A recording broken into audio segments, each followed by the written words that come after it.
Suho recalls that, in the past, a single line of text would appear whenever he tried to extract information from the book. There was also supposed to be a unique way to interact with it, so he places the book on his head, expecting a reaction, but nothing happens. Confused, he wonders why it isn't working as he remembers. Just then, a system notification pops up, stating that the Library of Memories has taken an interest in his story. The system then reveals that the Library of Memories is inviting him. The book begins to glow, and before he can react, Suho is transported to another world, the Library of Memories. In the Library of Memories, one gains the ability to recall everything they've ever seen or heard, even painful and distressing experiences. Normally, the human mind is able to endure hardship partly due to the mechanism of forgetting. But upon acquiring this skill, one becomes bound by the curse of memory. The original holder of this skill was the manager of the Hexaeon Guild, a former employee of the Korean Hunter Association. She had stumbled upon the skill while studying in this very library. Needing a break, she'd used the book as a pillow to sleep, finding it uncomfortable to sleep face down. It was said that she was lucky enough to acquire the skill unintentionally. Suho smiles, knowing he owes her a meal when he sees her next, as this valuable information came from her experience. As Suho stands there, a system notification appears, asking if he would like to donate his story to the Library of Memories. He reflects on the overwhelming recall this skill provides, realizing that with it, he could recover all of his memories in their original clarity. Memories naturally fade and become altered over time, but to truly capture every detail accurately, he understands he must obtain this skill. The system then confirms that his story has been accepted, and the Library of Memories begins documenting his memories. Suho watches as his body seems to dissolve into pieces of paper, surrounded by a swirl of letters. The letters scatter and fall, and the system announces that the Library of Memories has been opened to him. Suho now possesses the ability to store everything he has seen and heard within this library and access it whenever he needs. He notes the strange sensation of the recording process, likely due to the illusionary nature of the space. Curious to test his new ability, Suho focuses, takes a deep breath, and closes his eyes. When he opens them, they glow as he is transported back to the moment when his party betrayed him. He can still feel the raw emotions from that Tamiya: resentment, anger, and betrayal. The selfish traitors who sabotaged the chance to close the gate just to save themselves remain etched in his memory. Annoyed, he shifts his thoughts to avoid lingering in those painful moments. Suddenly, Suho notices something new in the system, wondering what it might be. The system informs him that, as the first to reach the realm of the transcendent, he is being offered a unique opportunity to grow stronger. It announces that it is rebooting the system for player on Suho. Puzzled by the rebooting message, he finds himself back in the Library of Memories, standing in silence and questioning whether the system has truly sent him back in time. Recalling that he previously attained the state of Divine Sword Unity and acquired his first SS grade skill, Suho realizes that reaching the transcendent realm has triggered this unexpected opportunity. The implications are staggering, leading him to wonder if his return to the past is more than mere coincidence. Moments later, Suho arrived by taxi. As he stepped out, he reflected on the fact that whatever the reason for his return to the past, the most important thing was that he had this second chance. Not only could he now prevent his own misfortunes, but he could also help mitigate the initial wave of unpredictable gate outbreaks that had caused countless casualties. With this knowledge, he wondered if he might even conquer the gates faster this time, determined not to waste any of his valuable time. Standing before the towering Nexus building, the largest private hunter academy in the country, Suho gazed up in admiration, thinking it was as impressive as people claimed. Realizing he would need substantial funds for his future plans, he decided that this academy would be a good place to start earning. Entering the building, he was greeted by a receptionist who politely inquired about his purpose. Suho explained that he wanted to meet with Director Kim Soo-ae. When she asked if he had a scheduled appointment, he replied that he had not, but had an important matter to discuss.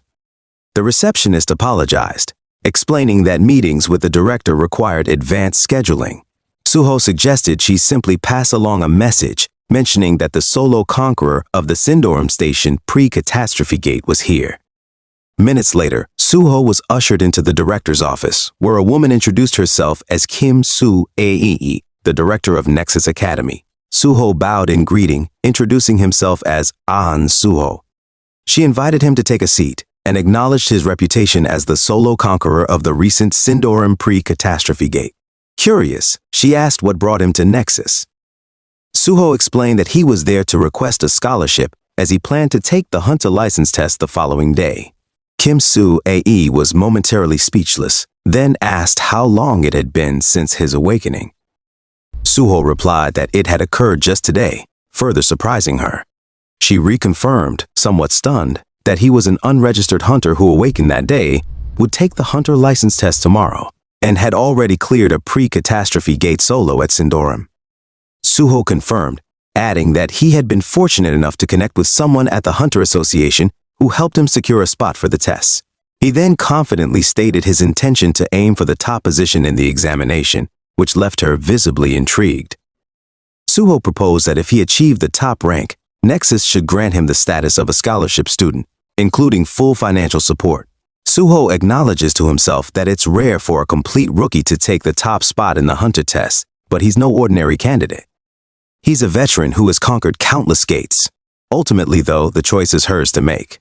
Director Kim Soo-ae comments that while his solo conquest of an unprecedented gate is impressive, the Hunter test is a different challenge entirely, with an average pass rate of less than 20%. Suho counters confidently, stating that if he doesn't come in first, she can disregard his application, along with any scholarship consideration. Curious, Soo-ae asks why he chose Nexus over other prestigious academies like Hexagon and Prime. Suho replies that it's because Nexus is in a regrettable situation, a comment that leaves her visibly uneasy. He elaborates, explaining that although Nexus is the largest academy in the country, it has failed to produce a first or second place Hunter test winner in recent years, leading to a noticeable decline in enrollment. Soo-ae knows there's truth in his words. Nexus does need to start producing results, but they haven't seen any standout students rising through the ranks. She considers the potential benefits. If Suho, the solo conqueror of a pre-catastrophe gate, were to achieve the top score on the Hunter test as a Nexus student, the academy would gain immense prestige. His proposal is undeniably appealing. With only one reservation, she asks how much he expects in scholarship funds. Suho inquires about the standard scholarship amount for the top student. She explains that it includes a full refund of tuition for the year, an additional 30 million won as a congratulatory bonus, and the option to join the Nexus Guild if the candidate desires. Acknowledging Nexus's generosity, Suho then suggests an amount of 300 million won, a figure that takes her by surprise. He points out that considering Nexus's size and the added benefits for a top student, this sum is reasonable. He adds that 300 million isn't a significant amount for an institution like Nexus, and though her frustration shows, Suho can't deny his reasoning. Finally, she agrees, committing to pay him 300 million won if he earns the top spot on the test. She then offers to prepare the contract and suggests he explore the campus while she handles the paperwork. A few minutes later, Suho finds himself wandering through Nexus's vast grounds, marveling at the sheer size of the place. It's even larger than an amusement park, he thinks. Once enrolled, he won't be lacking in any resources. A staff member accompanying him, slightly dizzy from the tour, remarks that Nexus is indeed the largest academy in South Korea. Suho realizes the man must have been roused from his rest and thanks him for showing him around at such a late hour. The staff member responds graciously, saying it's the least he can do for such an important guest. Just then, Suho notices someone training alone on the academy's outdoor field. Though he can't see clearly from this distance, he asks if it's a student.